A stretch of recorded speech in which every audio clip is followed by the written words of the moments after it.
তো hello guys.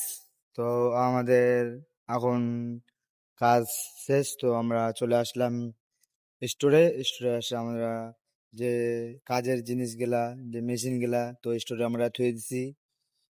তো আমরা এখন বসে আছি, যে যেহেতু আরো কয়জন আসবে, আর এদিকে একজন দাঁড়িয়ে আছে। তো আরো তিনজন উপরে কাজ করছে, তো যতক্ষণ আসেনি ততক্ষণ আমরা রুমে যেতে পারবো না। তো ওরা আসলে পরে আমরা রুমের জন্য রওনা দেবো। হ্যালো গাইস, তো বর্তমানে একজন চলে আসলো, আরো দুজন আছে, তো ওরা আসবে। ঠিক আছে গাইস, তো ওদেরকেও দেখাবো তোমাদের। দেখো গাইস অবস্থাটা কাজ করে, আমাদের প্রবাসী ভাই। হ্যাঁ, বুঝতেই পারছো। হ্যালো গাইস, চলে আসলো পাঁচজন। তো এখানে একজন আছে, তো আমরা আর একজন আসবে, তো ছবি টবি তুলবো, তারপর আমার হাজিরি আমাদের হয়ে যাবে। ঠিক আছে, আমরা অপেক্ষা করছি গাইস।